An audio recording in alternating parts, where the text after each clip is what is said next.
Bonjour et bienvenue dans l'épisode 17 de la saison 2 de l'écriture d'un roman. Alors aujourd'hui, je vous parle de voyage, de correction, de longévité, de vie augmentée, de scénario et de bien d'autres choses. Bonne écoute à vous.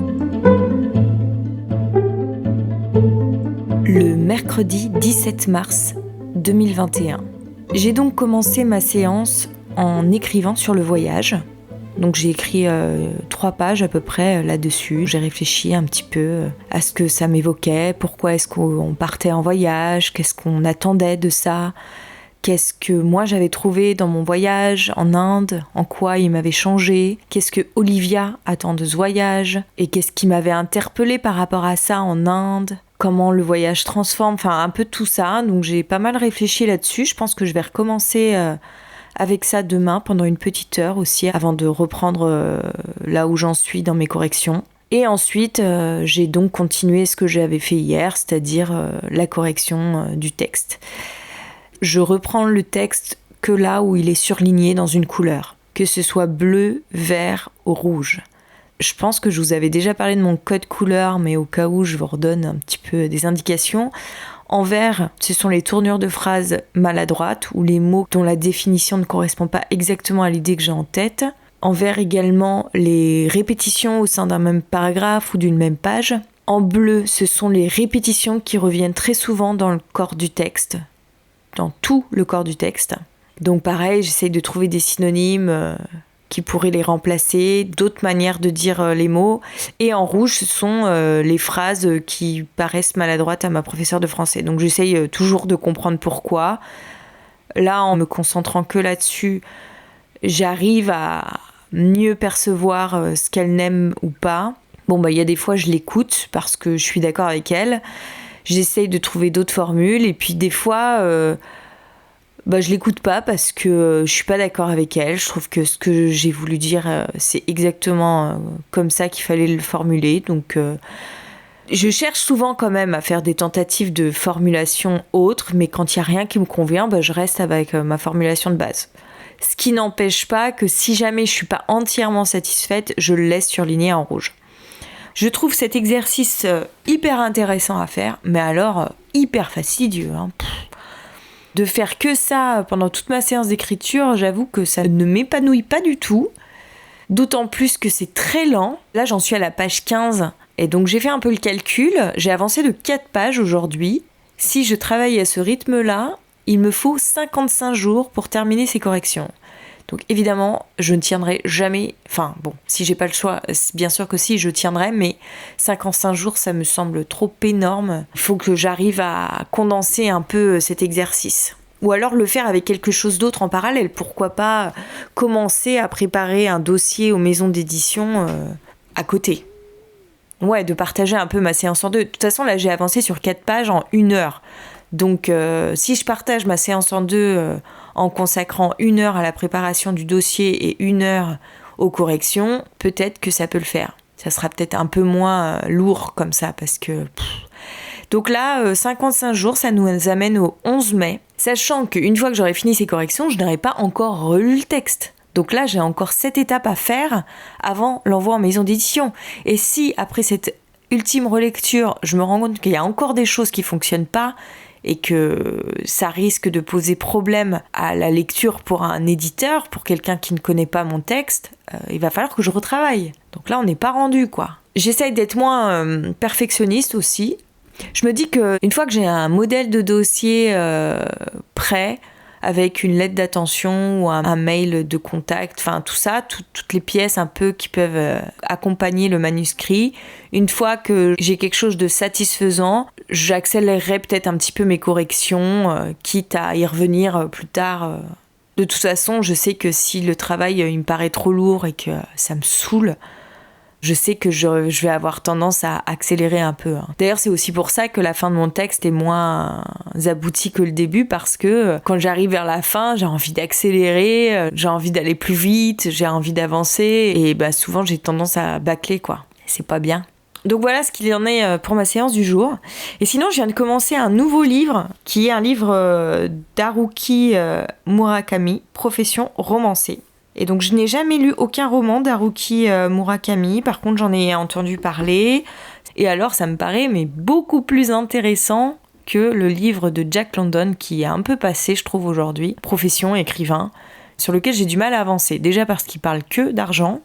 C'est beaucoup ses liens avec les rédacteurs de magazines, puisque lui est publié apparemment beaucoup plus dans des magazines qu'en maison d'édition, d'après ce que je comprends. Donc peut-être c'était l'époque qui voulait ça, ou peut-être c'était le lieu où il habitait. Enfin voilà. Je trouve que c'est un petit peu dépassé aujourd'hui ce livre, tandis que là, le livre d'Haruki Murakami est totalement actuel. Et là, pour le coup, est hyper intéressant. Et un des sujets qu'il aborde au tout départ, c'est la longévité des auteurs. Il s'étonne un peu sur le fait que les auteurs accueillent toujours assez ouvertement un nouvel auteur parmi eux, qu'il ait du succès ou non. Parce que, en fait, ce n'est pas parce qu'un auteur reçoit du succès que lui, ça lui en retire, s'il est déjà installé dans la profession. Donc ça, c'est déjà très intéressant comme concept. C'est pas comme, par exemple, avec des sportifs. Un sportif qui s'illustre dans une compétition... forcément, il y aura un perdant dans la compétition. Donc, un nouvel exploit signifie un nouvel échec pour quelqu'un d'autre. Il y a quelque chose comme ça, c'est un turnover. Tandis qu'en littérature, il n'y a pas de turnover. Sauf qu'il se rend compte aussi qu'il n'y a pas beaucoup d'auteurs qui font long feu dans la profession. Certains ont reçu du succès, puis finalement se réorientent. Et en fait, ça, c'est une question qui ne m'a jamais effleurée. Pour moi, c'était évident que si je me lance dans l'écriture, c'est à vie. Et j'ai jamais été autant passionnée par un sujet que celui-ci. Alors, je vais peut-être un petit peu nuancer, c'est pas tout à fait vrai. Pendant très longtemps, j'ai été passionnée par les garçons, par l'amour en fait. C'était ce qui donnait une intensité à ma vie. C'est ce qui pimentait ma vie, qui pimentait mon quotidien. Donc il y avait une espèce d'obsession à ce propos. Et puis un jour, j'ai lu le livre de Patrice Franceschi, dont je vous parlais il n'y a pas si longtemps, 4 du Congo. Et dans ce livre, il dit, alors je ne l'ai pas sous les yeux, donc je ne peux pas vous retrouver la phrase exacte, mais il dit que lui, il a toujours été à la recherche d'une vie augmentée. Et là, ça, c'est quelque chose qui me parle profondément. Une vie augmentée, c'est pour moi une vie faite de plus d'intensité, qui nous rend plus vivants, en quelque sorte. Donc c'est une vie qui nous augmente, qui augmente en intensité, quelque chose comme ça. Donc quand j'ai lu ce livre, moi j'étais totalement dans cette perspective, dans ce contexte, dans cette recherche. Et il dit qu'il y a 3 choses pour une vie augmentée. C'est l'amour, donc ça je le comprenais parfaitement puisque j'étais vraiment là-dedans, les voyages et l'art. Et donc c'est très drôle parce que en fait quand j'étais enfant, ado, jeune adulte, la seule chose qui m'intéressait, c'était l'amour. Parce que c'était à travers l'amour, à travers les rencontres, à travers les relations amoureuses que je pouvais avoir, que je vivais en quelque sorte une vie augmentée. Et quand j'ai lu cette phrase, en fait, je m'étais rendu compte que l'amour, je pouvais pas agir dessus. Parce que ça dépend pas de moi, en fait, ça dépend aussi de l'autre.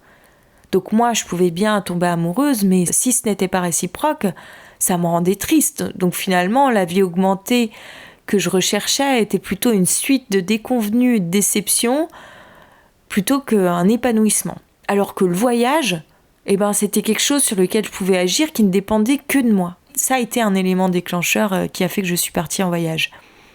Et c'est sûr que dans un voyage, on vit une vie augmentée parce que tout est beaucoup plus intense. On sort de sa zone de confort, on est dans un autre contexte qui nous tire de nos habitudes, qui nous oblige à avoir les sens en éveil, parce que tout attire notre attention, tout est tellement neuf, tout est tellement nouveau, que tout notre être est sollicité en voyage quelque part. Tous nos sens sont interpellés. Et ça nous réveille du coup, il y a quelque chose comme ça.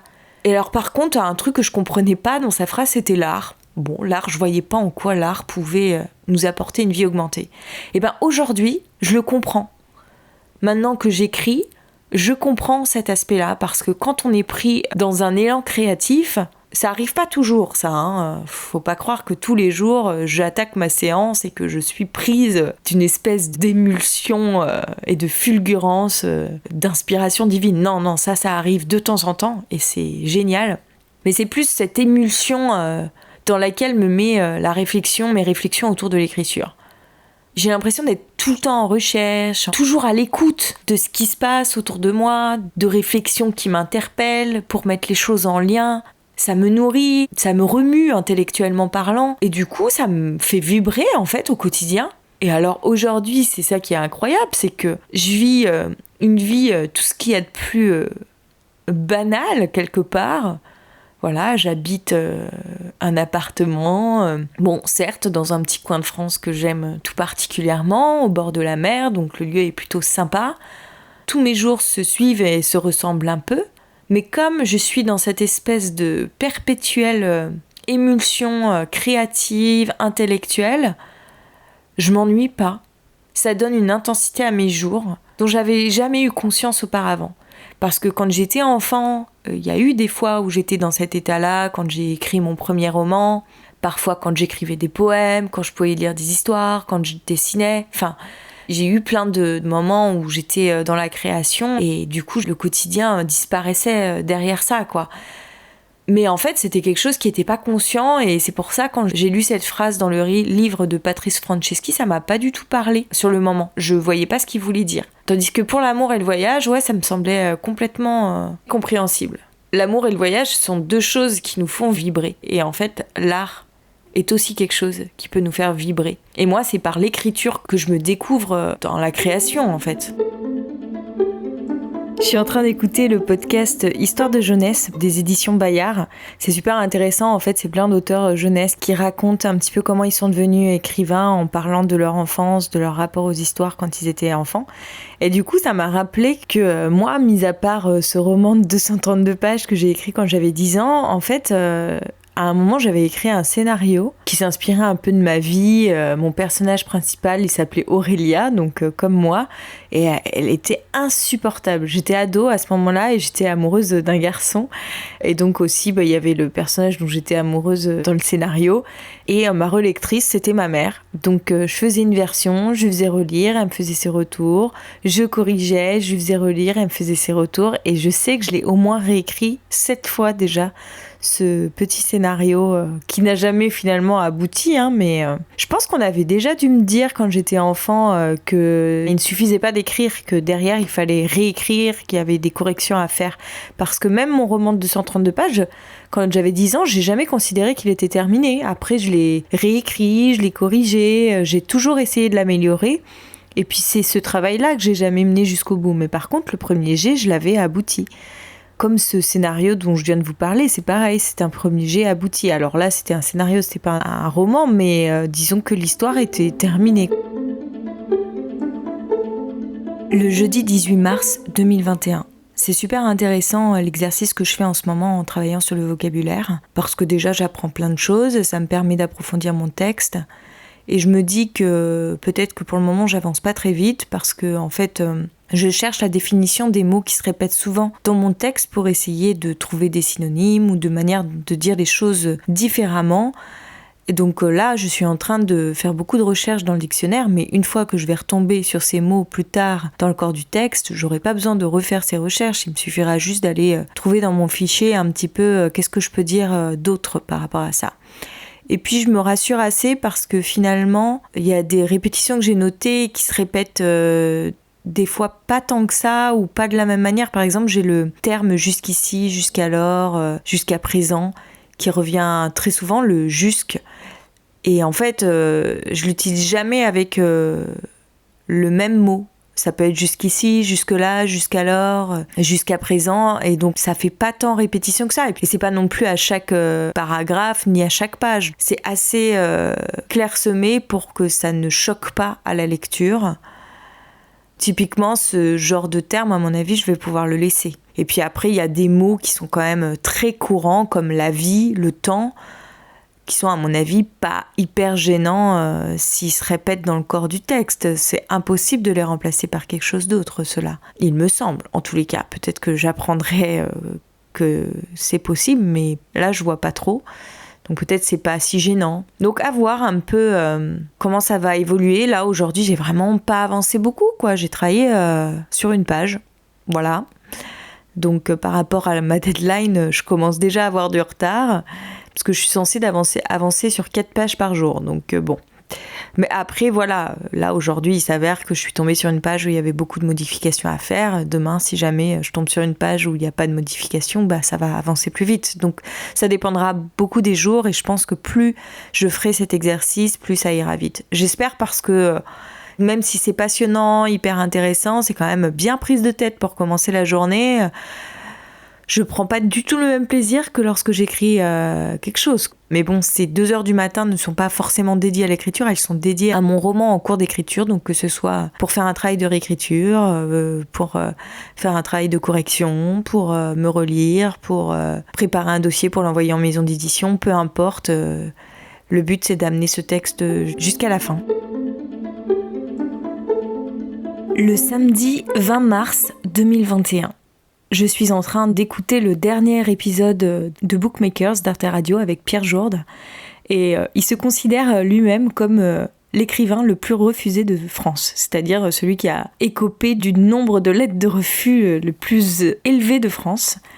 Et il explique à un moment que ça a été très dur pour lui, psychologiquement parlant, ce que je peux que comprendre. Il dit qu'à 45 ans, il avait déjà écrit de nombreux ouvrages, tous refusés.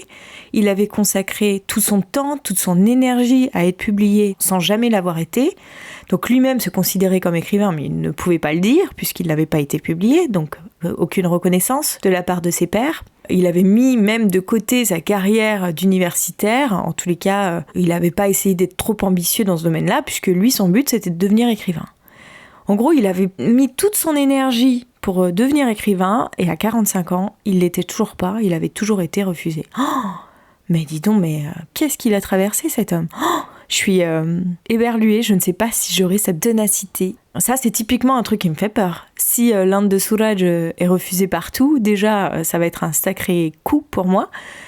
Bon, ça m'empêchera sans doute pas de me remettre à l'écriture d'un prochain roman, mais disons que j'ai mis déjà tellement d'énergie dans ce premier roman que ça sera compliqué d'en remettre autant dans un second sans aucun résultat derrière. Parce que mine de rien, en fait, j'ai quand même un certain âge, quoi. Je suis pas une petite jeunette qui débarque sur le marché du livre. Mais c'est vrai que la perspective de cette éventualité me tétanise un peu. Je pense que c'est pas pour rien que j'ai tendance un peu à prendre tout mon temps, là. Là, je suis dans mes corrections, je suis censée avancer de 4 pages par jour.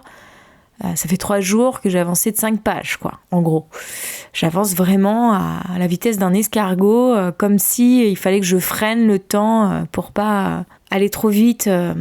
Donc bon. Bref, mais en tous les cas, ouais, c'est une éventualité qui risque de m'arriver, hein, ce genre de choses. Peut-être que dans 10 ans, j'aurais toujours pas été publiée et qu'il faudra que je continue à m'accrocher.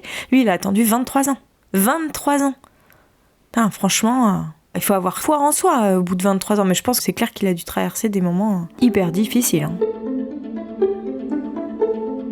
Le mardi 23 mars 2021. Comme ce travail de correction avance à la vitesse d'un escargot et que c'est quand même assez prise de tête et fastidieux, je pense que je vais commencer à relire mon texte. Là, j'ai travaillé sur les 37 premières pages ou 36 premières pages, je me souviens plus. Donc je vais mettre les 36 premières pages sous format PDF et je vais commencer à les relire pour voir si tout va bien. Et je pense que je vais un peu alterner entre relecture et correction. Bon, je pense que ma relecture risque d'aller beaucoup plus vite que mes corrections. J'espère que ça va pas trop entraver cette relecture. On va voir. Mais bon, là, ça avance trop lentement, quoi. J'ai l'impression de stagner. Et puis, c'est encore une manière de repousser l'échéance. Hein. Je me rends bien compte de ça. Je pense qu'il faut au moins que je fasse le test de l'envoyer dans une maison d'édition que j'aime. Et peut-être attendre un petit mois, continuer à retravailler pendant ce mois-là. Et puis si j'ai pas de nouvelles, tester une autre. Enfin, ouais. Du coup, ça veut dire que je vais encore travailler quelque temps sur ce texte. La dernière fois, j'entendais un entretien avec un auteur et qui disait que ce qui faisait qu'il terminait un texte est parce qu'il y en avait un autre qui poussait par derrière. Et c'est assez drôle parce que j'ai l'impression d'être en train de vivre ce phénomène. C'est-à-dire que j'ai envie de me consacrer à ce nouveau projet d'écriture, mais j'ai celui-là à terminer et que maintenant, il faut que je termine pour pouvoir me consacrer à autre chose. Sauf qu'en même temps, j'ai pas non plus envie de trop le bâcler. Je pense que des fois, c'est pas très utile de passer 10 ans de sa vie sur un texte qui peut-être ne sera jamais publié, étant donné que c'est mon premier travail d'écriture sérieux. Bon, peut-être qu'il y aura pas de suite. Enfin, j'en sais rien. Bon, on verra. Une autre chose que je voulais vous dire, en ce moment, je suis en train de lire Profession romancier de Haruki Murakami. Et il explique que quand il a commencé à écrire, il s'est mis à écrire en anglais, alors que sa langue maternelle est le japonais. Et après, il a traduit ce qu'il avait écrit en japonais. Et il a obtenu un style bien à lui, assez particulier, ou qui était un peu dénudé de toute fioriture. Et c'est drôle parce qu'en fait, j'ai fait exactement la même chose avec mes dialogues. J'arrivais pas à écrire des dialogues jusqu'à ce que je les mette en anglais. Parce que moi, les souvenirs de conversations que j'avais de mon voyage en Inde, c'était que des conversations en anglais. Et forcément, j'utilisais un vocabulaire très basique, très simple. J'allais droit au but. Et pendant très longtemps, j'ai gardé mes dialogues en anglais jusqu'à ce que je les remette en français pour la plupart d'entre eux. En tous les cas, suite à une bêta lecture où mon lecteur me disait qu'on perdait en intensité d'identification le fait que ce soit en anglais. Et je me suis rendu compte qu'en effet, en les remettant en français, ça permettait d'intensifier un petit peu l'identification. Et je pense que c'est un exercice qui peut être pas mal à faire, d'écrire dans une autre langue que la sienne pour simplifier sa langue quand on trouve qu'on est trop dans la complexité. Peut-être que ça me ferait du bien d'écrire en anglais. Et en plus, ça me permettrait d'approfondir ma connaissance de l'anglais. Mais il faudrait déjà que je lise peut-être un peu plus en anglais pour me familiariser avec cette langue. Ou d'écrire en portugais, pourquoi pas. Ça peut être une manière d'apprendre une langue aussi, d'écrire dans une autre langue que la sienne. Bon, c'est trop tard pour ce texte, je pense, de le reprendre totalement en anglais. Mais pour une prochaine fois, c'est un exercice qui peut être intéressant. Je suis en train de faire le montage de mon podcast et j'ai hâte de pouvoir relire mon texte parce que tout ce que je raconte, je m'en souviens pas du tout. Je parle souvent de scènes que j'ai retravaillées, comment je les ai retravaillées, tout ça. Et là, par exemple, je parle d'une scène dont j'ai changé le décor et que le décor dans lequel je l'ai mis, c'est exactement ce qui correspond à cette scène. Sauf que je ne me rappelle pas du tout. Je crois savoir de quelle scène il s'agit, mais je me souviens pas du tout dans quel contexte je l'ai mis. Donc j'ai hâte de redécouvrir mon texte. Ça, c'est assez drôle de voir comment, à un mois de décalage, je peux oublier les choses. C'est aussi pour ça que j'aime bien garder ce décalage entre la diffusion de mes épisodes et leur enregistrement, parce que déjà ça me fait plaisir de redécouvrir ce que j'ai pu raconter, et puis ça me projette en arrière par rapport à mon texte, et je prends un certain recul par rapport à mon avancement. Et là où je me rends compte que j'ai bien avancé, puis ça me donne des petites piqûres de rappel sur ce que je dois encore faire, tout ça. Et je suis notamment en train de me rendre compte que là, avec la deadline, la nouvelle deadline que je me suis fixée pour mes corrections, c'est dans beaucoup trop longtemps. Le 11 mai, c'est presque dans 2 mois, quoi. 2 mois pour faire des corrections de vocabulaire. Faut arrêter, là. Je pense que là, je suis beaucoup trop pointilleuse. C'est encore une façon de me dérober pour pas me confronter à l'envoi en maison d'édition. Donc, je vais essayer d'accélérer le processus. Et il va falloir que ça s'accélère parce que si je commence à la relecture de mon texte demain, je risque de relire beaucoup plus vite que je ne corrige. Donc, à un moment, ça va poser un problème. Le mercredi 24 mars 2021. Alors aujourd'hui, j'ai commencé à relire mon texte. J'ai lu les 14 premières pages en 55 minutes. Bon, à ce rythme-là, il me faudra 15 heures pour tout relire. Bon, c'est pas grave, peu importe le temps. Je suis pas quelqu'un qui lit très vite, donc ça peut s'expliquer. Après, je prends aussi quelques petites notes pour les toutes petites dernières modifications à faire. Alors, j'en vois plein, des modifications à faire, sauf que là, je me concentre vraiment sur l'essentiel.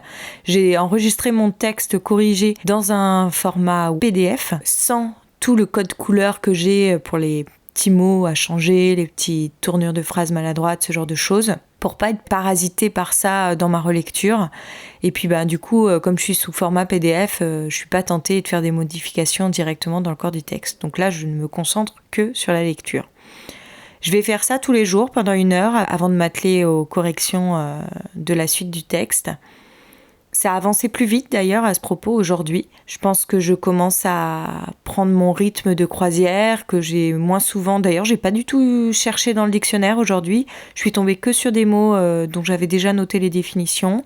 J'ai pu me reporter aux documents que j'ai construits par rapport à ça. Et quand il y a une répétition d'un mot, si jamais je l'ai répété longtemps à l'avance, j'estime que je suis pas obligée de le changer. Par exemple, souvent je dis à peine a-t-il fait cela, nanana. l'expression à peine revient très souvent. Et donc la plupart du temps, je la remplace par tout juste. Sauf que si je remplace tout mais à peine par tout juste, après ça va être tout juste qui se répétera trop souvent. Donc il faut aussi que je le remplace avec parcimonie. Et donc j'ai mon document où je répertorie toutes mes répétitions avec la page à laquelle elles apparaissent, et donc je me reporte là-dessus pour voir un petit peu si ça se répète trop souvent ou pas. J'essaye un petit peu de mesurer ça. Là j'en suis dans les pages 43, quelque chose comme ça. Donc j'ai plutôt bien avancé aujourd'hui, plus que les 4 pages quotidiennes. Parce que j'ai beau avoir pris le 11 mai pour deadline, j'aimerais vraiment arriver à terminer ce travail de correction bien avant. Et si en plus je peux avoir terminé la relecture, ça serait cool.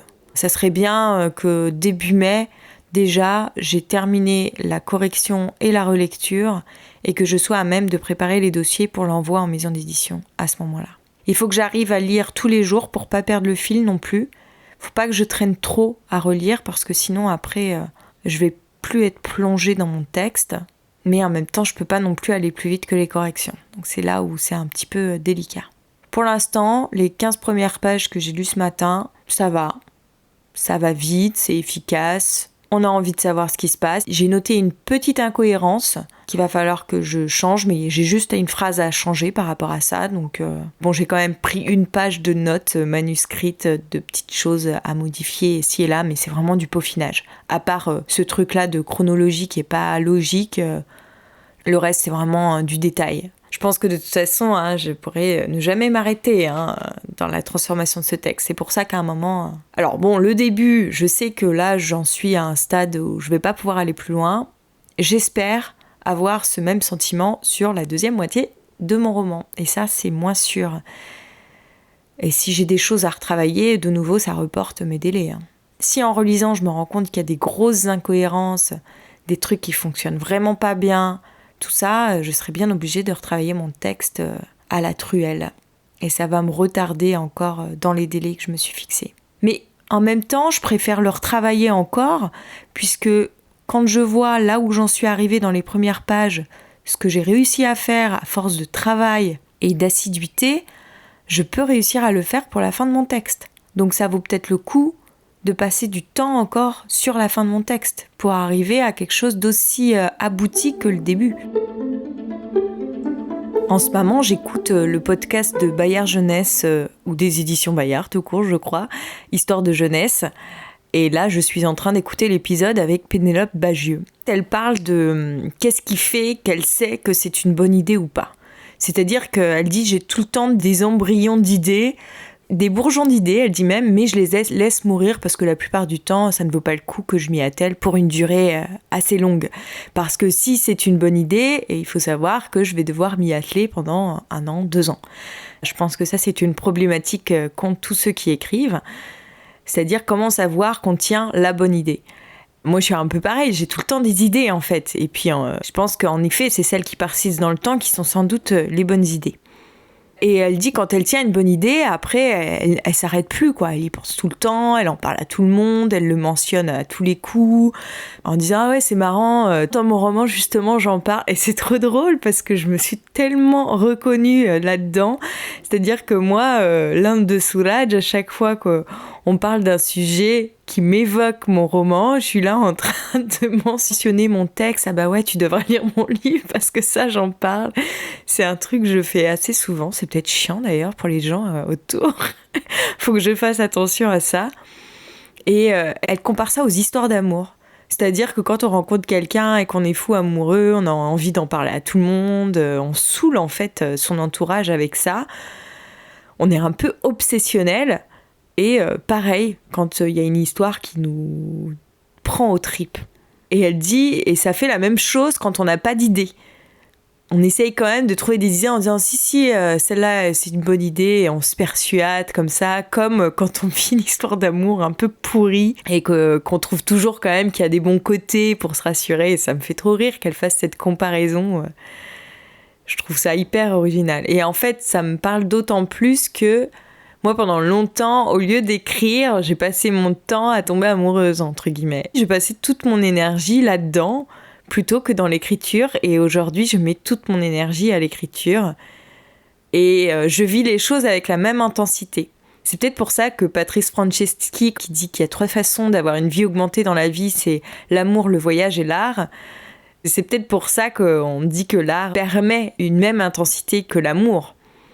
Et c'est drôle parce qu'en fait, moi, j'ai un peu tout essayé, quoi. J'ai essayé l'amour, j'ai essayé le voyage, et je suis toujours en train d'essayer l'art. L'art, c'est peut-être quelque chose qui peut nous tenir sur le long terme. Je dis pas que l'amour, ça nous tient pas sur le long terme, mais disons que l'intensité des premiers instants dans l'amour se délite un peu avec le temps. Après, c'est quand même, ça s'atténue un peu, c'est plus aussi intense. Alors que dans l'art, comme on peut toujours être dans cette espèce d'ébullition des débuts, parce qu'on a toujours de nouvelles idées, de nouveaux projets. Une fois qu'on a terminé un projet, on se replonge dans un autre. C'est un perpétuel recommencement, et donc on est tout le temps au début. Enfin, on vit des débuts tout le temps. C'est un éternel renouvellement. Alors que l'amour, à part si on multiplie les rencontres, c'est difficile d'en faire un éternel renouvellement qui nous fait vibrer au quotidien quand même. Ou alors, je sais pas, j'ai pas trouvé la recette. Je veux bien que vous me la donniez si vous l'avez, mais bon.